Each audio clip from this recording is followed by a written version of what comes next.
বিশ্বদা phone গেছে, বিশ্বদা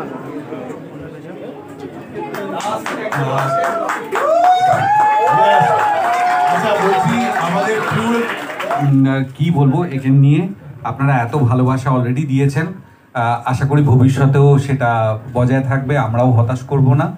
নতুন ছবি 16 তারিখে বড় পর্দায় আসছে, দ্য একেন, বেনারসে বিভীষিকা।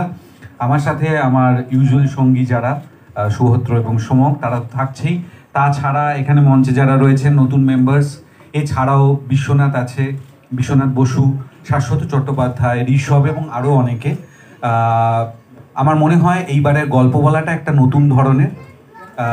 আমাদের একটা ইউজুয়ালি একটা ফিল্মের বা ফ্র্যাঞ্চাইজির ন্যারেশনের একটা স্টাইল থাকে, এবারে সেটা নতুন একটা কিছু, দেখলে বুঝতে পারবেন।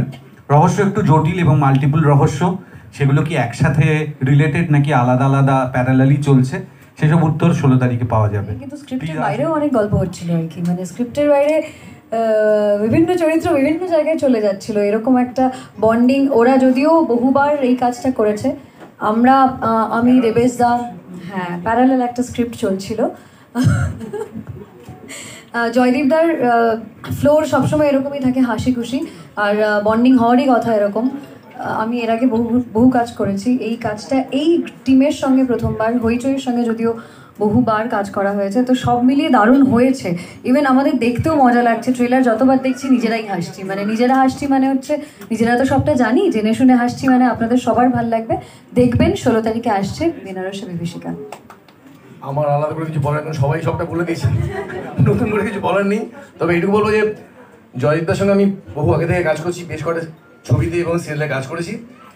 এইবার এই প্রথম একেনের সঙ্গে আমি যুক্ত হয়ে আমার সত্যি খুব ভালো লাগে, টিমের সঙ্গে কাজ করে সত্যি খুব ভালো লেগেছে। ভবিষ্যতে আমার হবে কিনা জানি না, বাট এবারটা সত্যি খুব ভালো লেগেছে। সুতরাং আমি আপনাদের বলছি, রিকোয়েস্ট করছি, প্লিজ আপনারা সিনেমা হলে গিয়ে 16 তারিখ থেকে দেখতে শুরু করবেন, প্লিজ কাইন্ডলি দেখবেন। Thank you. জয়েন করলাম একেনের টিমকে, যে একেন বাবু, বাপি, প্রমথ, তাদের সকলের সঙ্গে আমাদের একটা অ্যাডভেঞ্চারে যাওয়ার সুযোগ হলো।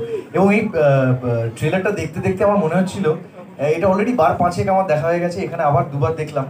এই মিউজিকটা শুনলেই না একটা অদ্ভুত ফিলিং হয়, মানে সেটা এত একটা ভালো লাগার ফিলিং, তাতে রোমাঞ্চ আছে, তাতে মজা আছে, তাতে বেড়াতে যাওয়া আছে।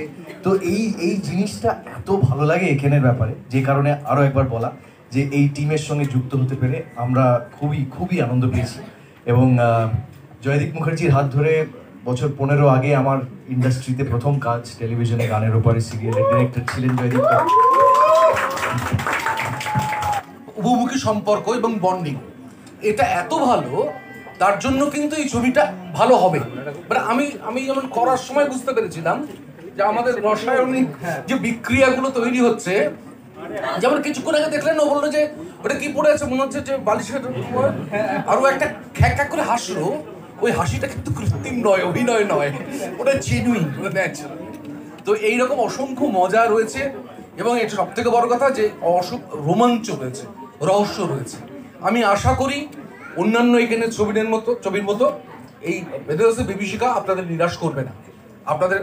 আপনাদের সবাইকে অনুরোধ করবো, অনুগ্রহ করে আসুন। 16 মে ছবিটি আপনাদের কাছাকাছি প্রেক্ষাগৃহে গিয়ে দেখে বেরোন। সত্যি একটা প্রিয় এবং ভালো ছবির মধ্যে এটা আশা করি আপনাদের থেকে যাবে। ধন্যবাদ। বা ওটিটিতে আমরা বেনারস দেখেছি। এই বেনারসে বিভীষিকা কেন আলাদা, সেটার একটা মূল কারণ হচ্ছে, আমি খুব ভালো করে বলতে পারি, সারা ভারতবর্ষে এখনো পর্যন্ত যে ছবি এসছে, সেটা বেনারসের উপর যা ছবি হয়েছে, তাতে আজ পর্যন্ত কোনোদিন একটা জিনিস কেউ কোনোদিন দেখাননি। এবং আমাদের ছবির ক্লাইম্যাক্স সেই বিষয়টার উপর, দ্যাট ইজ মাসান হোলি।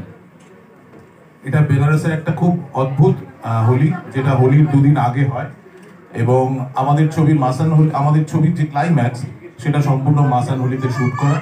সেটাই আমার মনে হয় এই গল্পের সবচেয়ে বড় একটা ইউনিক ব্যাপার।